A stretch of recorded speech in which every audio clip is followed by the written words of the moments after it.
Well, foot me.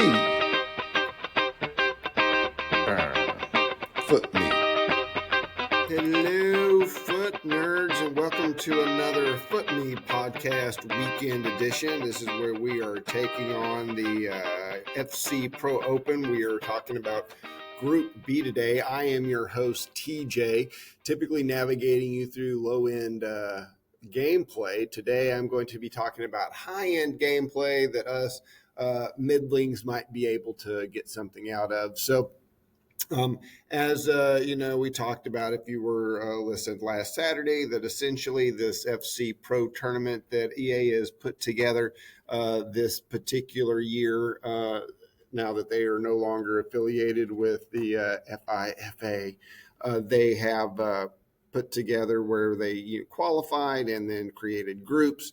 And we are now in that group stage. There are 4 groups with 5 players each that are competing. They do 2 sessions. This is the first run through. Then they will play again in January. And based on those points, the top 2 in each group will move forward and then continue a knockout tournament. So we talked about Group A last week, where Yilmaz and Umut were dominated the competition with Mark 11, who was the one invitee that did not play in, but rather because of his past success made it in and was on the bottom of the table with 0 wins. So coming into Group B, there were some thoughts of, well, let's look at what happened in Group A, and could this be some potential things that will happen in Group B? So just to kind of set the stage, the 5 folks that were playing was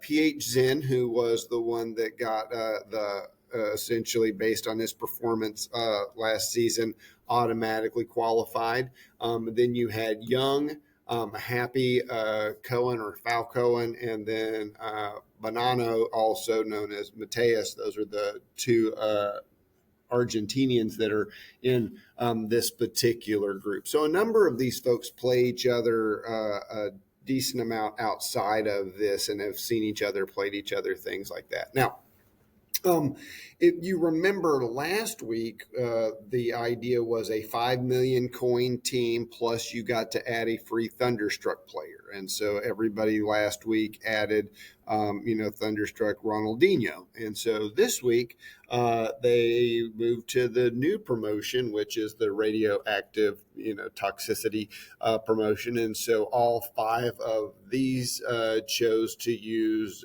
radioactive Valverde in their midfield. So I don't know how to feel about the idea that, like, okay, now everybody in Group A is playing against that, and Group B is all playing here, but having Ronaldinho in your midfield versus Valverde, like, I get some folks are big fans, but I remember explicitly in a few of these games where you see Valverde making a pass that either gets intercepted or whatever, and it's just like, that quality was lacking in some of that, where I think the Ronaldinho and Mbappe combination really led to some pretty high scoring affairs. But this week was a little bit different for a variety of reasons. First of it, starting off with the draft. So couple of just interesting notes. We talked about this last week. There were some, for example, all 5 teams had Virgil van Dijk and Mendy. Mendy makes sense based on the Valverde bit, based on Kim, and having a cheap, high-quality, fast left back that the pros service with. A lot of them used Hakimi on the right side. I believe there were at least 3 of those. It was either Cancelo or Hakimi. Those were the only 2 right backs that were chosen. The Cancelo, the rule breakers one. So anyway, that made up most people's back lines. Militao made an appearance here or there if it wasn't, between Van Dijk. So that filled out most of that. 4 of them had 4 of the 5 teams had the gold Hansen in there, along with I believe who else was? The Patelis also was in, I believe, a majority of the teams over. I think it was over three. I don't think quite made the up to four. But we also saw that Allison or Schmeichel were the only two keepers that got picked, and that aside from Patelis, Vinny and Militao also were in a majority of the teams. Of the five, four of them essentially had a 4,995K team, except for Bonanno, who ended up with a 4K and about, what, 450K. So essentially left 50K on the table based on his draft and so forth. Now, whether or not that has any impact on the results is up for debate. Now, and this comes up, and I doubt it is a directive, because that kind of sets the stage for who it was and the players. And again, I think going through these drafts, the other thing that I did want to point out is that Inform Sun made an appearance in multiple teams. I believe three of the five. The two things that I think are interesting about that is, for how long have we said informs don't matter? They aren't very good. No one really does them. There might be one or two here or there that are worth a darn. And I think a couple of things have happened. They've definitely ramped up the quality of the informs. Clearly, they're also valuable for SBC purposes, but that's a different podcast. But I do think it's telling that we're seeing at least an inform show up in pro team drafts is somewhat of an indicator that EA is at least responding to the idea that informs should be usable, at least some of them, and not just a unicorn version of them. Even though in this instance, I suppose it is kind of unicorny, since it's the only Sun's the only inform that they're playing with. Most Modric also is in all the midfields, specifically the road to the knockout one. Again, that works for chemistry and things like that, which was a little higher this time, but there was definitely still some situations. Most of them revolving around your boy Mbappe or Neymar are the two that folks have no problem putting in to have a little less chem. So it essentially ranged from 27 to 29. No one's on 33 chem. And so that just goes to speak to where they think, cards over chem actually comes in. So that Sun also will be, close. Granted, most of these are running at least a couple of Premier League with, Allison and Van Dijk, or just Van Dijk and then Schmeichel with Icon. Kim kind of helped there, but 27 to 29 was where most of these folks left. So with that kind of set, we know we have our players. They have, their teams pretty consistent in terms of what players were being used and the formations that they're playing around with, as far as, getting it started and then getting into the game. I guess we can also take a quick look at who was attached. For example, PH Zen was attached to the SBC that was Van de Boomen, clearly the best name out of all of the players that are available. Kamara was with Bonanno. Locatelli was attached to Cohen. Young was attached to Thalvin, and then Thalvin was attached to Happy. Willian was attached to Young. And that Willian card was already super expensive. And so whereas Van de Boomen was kind of, towards the bottom of that, but what they typically seem to have did, this was EA's version of being a bookie, is they tried to give, I think, the higher ranking and better, just on face cards to long shots. And then they gave some of the lower, rated cards to people that they consider to be favorites, which kind of makes sense. It's an interesting idea, like who's sitting there, who's their insider that's providing the information based on, who goes where. These are the kinds of positions. Like, is it just random, like some like kind of monkey pulling, throwing dartboard, darts to determine things? Clearly not, because they, definitely gave, some of the favorites, some of the worst players. So it's interesting. Like, they clearly have their finger on the pulse of the game to a degree, but then as a community, we know that there are big things that we think they're missing. But I think, if anything, this lets us know that they're not missing it. It's not a bug; it's a feature. So anyway, with that kind of setup, the other thing that I thought, and that I like to talk about, I mentioned last week that one of the reasons that I'm fascinated by tournaments, competition, just watching them compete, that I was been in esports for a while, and so we've seen a real upgrade in presentation. There's still some awkwardness, this walking them through the tunnel, and some of those types of things, and some of the way they're at the desk and the standing desk, and how they're trying to utilize a number of folks, and they're definitely getting more efficient at cutting to people. So, like, studio production wise, they've come leaps and bounds in terms of coverage and being able to get to those places, and technologically being able to deal with that. Also, navigating the complex multilingual, it being such a world game, and things along those lines. And so kudos to them. They also keep trying and are getting more of the community involved. Last week, Boras, who is also, I think worked to do some of the qualifiers, they brought Pieface on for this particular Monday, and he was kind of the guest analyst, if you will, that was able to engage in that.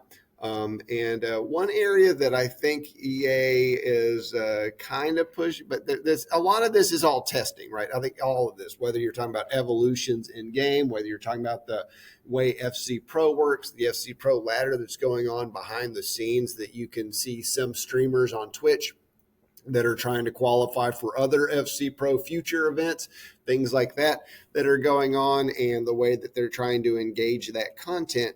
If you go to the FC Pro, and for example, coming up Group C, you can actually go and participate in the community version of the draft. And so it's interesting to a degree to compare the community drafts versus what you see the pros drafting. I'll tell you, when you hit that community tab and start going down, and like during the presentation, they looked at, like, Pieface did a version, they all do that, and it's part of their content and the way they roll it together, and very different teams. And one of the biggest things you see is that the importance of the bench to pros. So if you're not subbing in folks in the 70th minute, things like that, you're not replacing 4 to 5 players every single game, then you're probably doing it wrong. And so understanding the importance of a bench, I think, is one of the things that we can take away from this, because when you compare it to the community, you see a lot of silver, not quite bronze benches, but they spend a lot of money on that starting 11 and not so much on the bench, whereas the pros definitely put some quality players on the bench. Just looking through a couple of them, for example, I mean, there's Neymar on the bench. On some of these, you got your Dembeles on the bench. And if they don't have him as a starter, you've seen there's just typically there's nobody that's not gold on their bench, and that's like all 11. Like, you don't see none of them were just shoving some stuff. Got other informs that are also sitting there on the bench. I think maybe there's some Bellingham's. It's there's different folks that they are either comfortable with or whatnot, but they used every last dime to make sure that they had a quality bench as well as what was on the field. So if you're not doing that, you don't have at least 5 folks in there that you can sub in, then you maybe want to think about that. So anyway, so overall, I thought the presentation, they're continuing to move forward with this. We'll see who they bring on for Group C in terms of their guest commentator as they're set up there in London. I'm sure it makes more sense for that, but they have no problem flying people in. EA makes $1 billion. Why not spend a little bit to bring some of these these people in. So we'll see who they tap for next week. But all in all, presentation's been good. It's hard to figure out another way to do this, right? So it's about a 4-hour program. And over the course of that 4 hours, there's some breaks. They play some games simultaneously, right? Because they've got four, and then one person, sits out, and they rotate that through until everybody plays, their games. Again, the games you can have a draw, so they're not like shootouts or tournaments or things like that. They do the 9-minute halves, so that does extend out the games and so forth. But what that ends up doing is they typically are going to follow who's playing well or doing kind of well, and so then that means you might not get to see as much of the other gameplay other than like some highlights of goals. There's not like full versions like there. I think for them to really be able to get the most out of this, and I don't know if they can do it from their perspective, but there should be a way after Group B day is over to go back and watch all of the matches from Group B. But all you can really do is go to YouTube and watch the 4-hour presentation complete with all the breaks and stuff like that. They don't even edit that stuff out. So EA, if you're listening and you're like, hey, how could we improve our production? When I know it's easy to just hit like, okay, bam, now we're just going to submit it. I mean, running it as a replay on Twitch, run it as a replay, knock it out. But on YouTube, why not take out the breaks? Why not just go ahead? Like, is it that hard to go in and boom, boom, boom, cut some of that stuff out, leave all the, yuckity yuck, desk antics and so forth in there? That's fine. People can fast forward. And I mean, we can fast forward now through the breaks. It's just kind of, I think it would be one of those. And then I would secondarily say, hey, wouldn't it be great if you could see all the games individually? But that's from a presentation standpoint. Like I said, they've come leaps and bounds. The fact that they are producing and that they're doing it in a way that's not like, okay, we're going to run the same people out there. They're, trying to kind of keep it fresh. There's only so much you can talk about. And I will say this, a number of the games I watched last week, they talked a lot about what was going on in the game, whereas this week it was a lot more just kind of like talking while they're watching a game. So it was kind of like, I wouldn't say it's like the two Eli's because they talk a lot of football while they watch the game and will get distracted sometimes, but versus a play-by-play commentary, which, I don't know which one of those really preferred. Clearly play-by-play can be, a little daunting and overwhelming. And you also notice towards the ends of these broadcasts, they begin to lose a little bit of their, their oomph. And so there may be some thought behind, how do we kind of maintain our hosts' energy levels and focus and ability to be able to do that as they kind of go through it. But of course, 4 hours is a long time to, be on camera, be live and doing things. So, like I said, I think they do a great job. There's a lot of, moving parts to it. And I think as we get a little bit more into this, they're going to be able to refine this process down. But I think, so far, kudos to them and their presentation.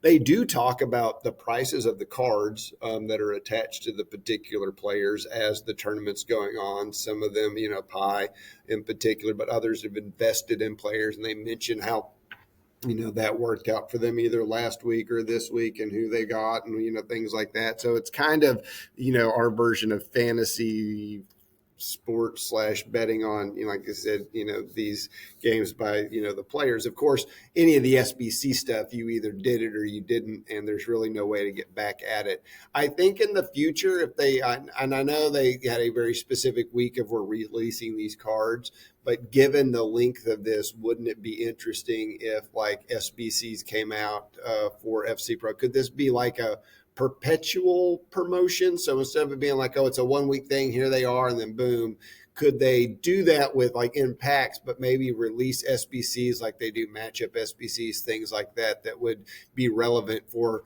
Group C and Group D will they maybe do a re-release or some other kind of thing when we get to round 2 of all of this in January? They put a best in packs for Black Friday. Will we see these players get back into packs? And will they only put in the players then that have folks that are doing well, that have advanced? It could be like, moving forward, I would imagine they may hit a grab bag, but, we'll see.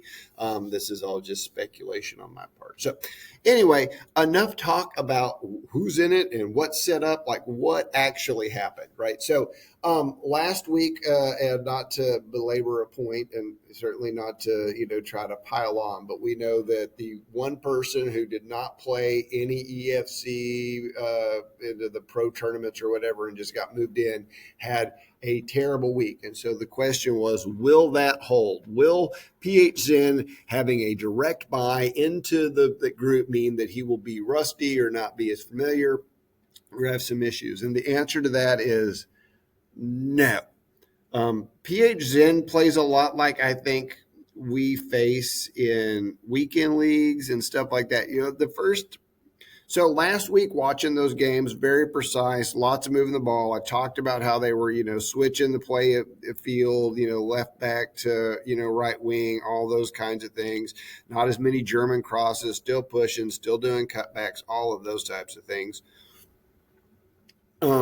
But the thing I didn't really talk about was like defense or high pressure tactics, things along those lines. I think there's a little bit, and people may switch a little bit to 71 depth in these games, but it was not as evident. However, PH Zen definitely plays an aggressive, pressing high line style that the other folks have not played quite to this degree. And he did well with it. 3 wins, 1 draw, and dominated the group. Got his Van de Boomen, moved up at least that way. So if you have some kind of Dutch, fetish and you decide to do that SBC, you have some fodder. Let's be on fodder. I mean, at the end of the day, but he is clearly taking a dominating stance in this. Whereas last week, Umit and Ilmaz both 3-1. This one, PH Zen 3-1, Young and Happy 2-1-1. With a draw and a loss, puts them, really clumped together. And then Fakawan had a 1-1-2 run, and then our boy Banana, and the reason I say that is like one of the 2 cards I packed was Kamoa, 0-0-4. And so, and after having such a great run, it almost turns out to be the exact opposite of what happened in Group B. Mateus had a great run through the qualifiers and actually kind of like stunned some folks and just like bam, bam, bam, and beat really good players and just dominating, got in. It was not like on the last game kind of a thing, just, quality performance, and was set up to the point that people are like, ooh, this Kamoa is guaranteed, right? This is going to be good. And so a lot of folks, I think, went and bought it. Now, none of these players on the market are like big surgy type things, right? So we're talking like, you could pick them up for 30 to 50, and then people are like, oh, might get up to 60 or whatever if it gets upgraded, stuff like that. I think I picked up like Locatelli, for example, originally for 40 or something. I think it's maybe up to 60 now. But so, and that's with the upgrade because, Cowan getting the 1 win, 1 draw was enough to get to the first inform upgrade, whereas like Faison got the first inform upgrade for Van de Boomen. Any excuse to say Van de Boomen, I'm going to say it. Got the inform upgrade, the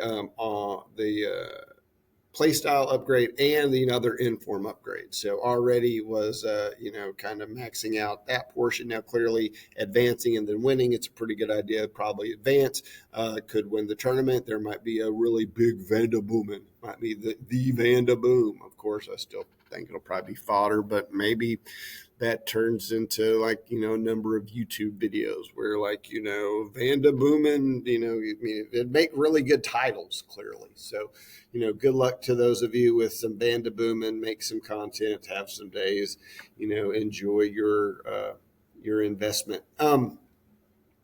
Young and Willian, I mean, that card was already expensive. It's probably a little bit more expensive, but it's, like it could be a million or a billion, or like, I'm not going to be able to get that. Or maybe you can. So if so, or you already did, and, cha-ching, if it's tradable, I would probably look into possibly selling it. Now, of course, being in second, I mean, there's the idea of like hold on to it a little bit longer, but we're going to start having like, team of the year and whatever else, probably winter wild cards or, something like that, that will be coming. So whether these cards continue to be like, ooh, that could be some next level stuff, I'm not sure. So if I was, I would cut and run, but that's me. I'm no trader. I'm actually really bad at it. So maybe do the opposite of what I just said. PH Zen, like I said, dominates the performances with his ability, I think, to high pressure, high line, take advantage of that, and then was able to like finish, very efficiently and effectively. Lots of Mbappe goals. This entire Group B was just like Mbappe goals for days. Like I said, last week was a little bit of a mix because of the Ronaldinho stuff along those lines. Did some other people score? Sure. But most of them, Mbappe. Now, Son did make an appearance in a number also as a vulture of Mbappe shots that, were rebounds and ricochets. And so I thought that, was happened, quite a bit in terms of that. I do think it's interesting. If you remember early on, I said the person who had left 50K on the table was Mateus. Now it's hard for me to say like, oh, that 50K, made a difference. But, these are games, and for those of you that play, that so many games are decided. I mean, there are those that are like, they get away from you. There are those where you get a little bit behind, and then when you try to push forward, they get away from you. And those are the most likely to happen at the pro bit, right? No one just goes in there and then just gets dominated like, oh, shucks. Like typically it's like, they maybe make a mistake. They give up a couple of goals, then they're chasing the game. And then that opens up more areas and people take advantage. And because of goal differential, you continue to score a bunch. And so, unfortunately, Mateus got scored on a bunch, especially by PH Zen. Young and Happy both had a very great, I thought their strengths were in their, ability to move forward and take advantage of those opportunities. There were, it's interesting. Like I said, I'm trying, for those of you that listen to my like therapy version of the show, that I'm trying to integrate things like step overs, but really all I end up doing is, giving the ball away. It's like, I'm going to do a skill move, which more or less means take the ball from me. And then you watch these folks do it and you're like, man, I need to integrate this stuff. Even if it's just little things in spots. And a lot of that isn't so much like, trying to make hands do things like, go, go, go. But at the other end, it's knowing like when to do it, the timing of it, and it being just second nature. If I'm having to think, okay, I'm going to do this, step over, I need to go forward and to the right or forward and to the left, and don't go left and forward because, I'm somewhat thumb dyslexic, where instead of going forward and to the right, I'll go right and then forward, and that's not going to do you any good. And so then you get those weird animations and you end up in more trouble, than it's worth. The other thing you'll notice is these folks, just like I said last week, they take the ball, they go forward, but not always, or so they're decisive.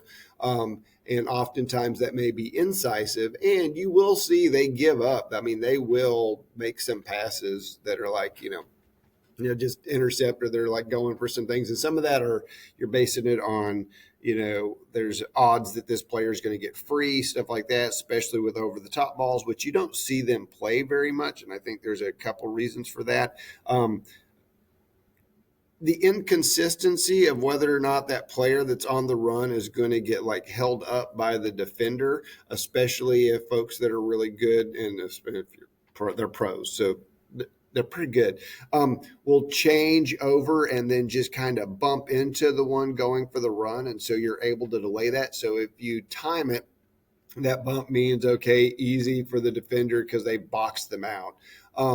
And if you wait for it and they do get by the time you're able to do it, especially with even a moderately high line, they're going to do the offside press and it's going to be offsides. And so mine is having like a clear run. And man, I don't know.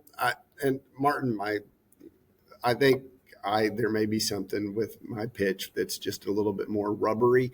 But, when you put a ball in the air, unless you're giving it to somebody that just has ultimate awesome ball control, it just seems to kind of like bounce around enough that people can close down on it. And I think that's why we see these Hansons and Putellises of the world and stuff like that for pros, because that eliminates, those things. There may be limitations to pace or other, but they know that when the ball comes to them, it's going to stick to their foot. And then they know that they can do things with that. And so you're getting rid of some of that element of just randomness by like getting those types of players. It's one of the reasons why like I'm playing with Messi up top, just because, when he gets the ball, it's going to stick to him. And I know those particular things. Definitely some downsides to a low, old as dirt kind of, striker. No offense, because I think he's probably younger than me. But the idea that what they see in terms of pros, what they put a priority on in terms of players, I think is something that we could take a little bit away from. But at the same time, if you're playing in lower divisions, you can also just take advantage of people because you're like, my player fast and I know how to ball roll and do a couple send a couple folks on runs. Maybe you got a couple of, whether or not necessarily the kickoff mechanics or other mechanics that like, oh, I can take advantage of that, or this is a pattern that I do repeatedly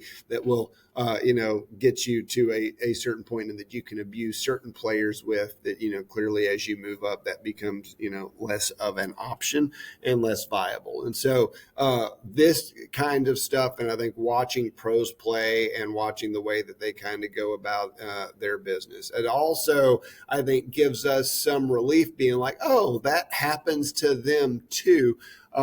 In as far as whether it's passing issues or rebounds or things like that. Now, granted, the patch is going to fix everything, but in a world where it doesn't, or it's even if it does, we're all still going to face some versions of frustration that come from playing, hundreds of matches of this stuff. And so watching these fools that have spent that much time playing it, that have other folks that like look at what they're doing and go through it, most of these coaches that are sitting behind these dudes would wipe the floor with most of us, right? Like these, it's like we're talking like next level folks that then have next level folks working with them on next level things. Like that's all this is. And a lot of that comes down to, composure. And that is the last thing that I wanted to kind of, close up with today. We talked about the actual structure and what they did and how they went, and again, I would urge you,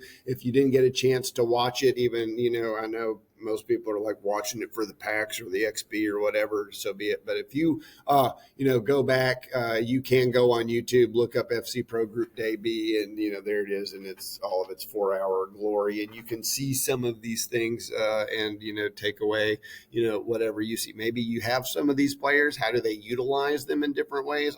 To be honest, I've been playing, I just packed untradeable Van Dyke. I've been using his loaner at times, and he doesn't, for me, I don't consider him like, auto defender, but they know something I don't. I'm going to continue to, try to engage and get used to it. And a lot of times this is like, are you familiar with the player? One of the reasons why I like my Joe Cole is that I'm used to Joe Cole from other years past. He plays very similar. He has that kind of a feel. I like that. Some of you are really good with Holland. I can't do anything with him. That's just a feel for that type of player and that item. And so, being able to watch what a pro does with your item is like, oh, hadn't thought of that, or, ooh, they're good at that, or, ooh, that's a neat thing worth going back and looking at. But the thing that I wanted to finish up with, and this goes back to my interest in competition, watching these kids, and most of them are younger, right? They have to be a certain age to be able to do this, but these are, young folks that are, facing high end pressure. I think it's a little different when it's not in front of a studio, but when you've got those little white ball cameras facing you and your opponent's right there and you got all the lights and people in the studio, things like that. I do think it's there. I think in an arena, it would change things a bit. I think having an audience and having that presence there, even though folks are watching you online, a lot of these folks stream, and it can be easy enough to disengage, especially when you don't have to talk or do anything with the audience. You're just doing your thing. You got your headset in to kind of block things out. You're talking to your coach a little bit. Even though I will say when I play, a lot of times I play with the sound off or just the ambient sound. So I'm kind of curious, like, what are they listening to? Like, do pros leave the commentary on? Or are they all like, oh, you screwed that up? I mean, I wonder, I can't imagine they would. It seems like they would just go ambient, whatever. That's, maybe they're listening to the podcast for all I know. Like, there's Mateus, giving up a bunch of goals because he's listening to the Foot Me podcast. It's like, focus. Anyway, the reason that I bring that up is that I think one of the truisms, I don't know, for those of you that are not in the United States, of course, you may still have heard of March Madness whenever that's the college basketball tournament that takes place in, wait for it, March. And one thing that I've always found to be true, not that I'm a big wagerer, but betting on college basketball could be one of the stupidest things you could ever do. And the reason that I say that is most of the kids, and they are kids, that are playing are like, 18, 19, 20, in that kind of range. And like, you don't know what happened the night before. Did the girlfriend text? Did the girlfriend break up? Or the girlfriends find out that there are two girlfriends, right? All of that. Did somebody were mean to you on Instagram? Like, any number of these things can totally derail and get you in a bad mindset. And these folks do not have the experience and that to deal with those types of situations. They may not have the coping. Now, most of these folks that we're talking about, FC Pro with coaching and things like that, that is a chunk of what they do. There's some X's and O's, but a lot of it is like mindset, breathing, taking, all this other kind of stuff to make sure positive thoughts and not getting too into that is a large swath of what those folks do. They're as much, life coaches and personal coaches and things like that as they are X's and O's when it comes down to it. Because once that controller and it's going, there's not a lot of like go left, go right. It's all like, how are you prepared going into that? And so I think watching these folks compete at this level, it bears in mind, really go, that was terrible. None of them are terrible. They're all like, high level pros, and their frustration that they have at that level. And a lot of you are like, man, I'd love to be like 0-4 at like an FC Pro event. I'm like, I doubt you would.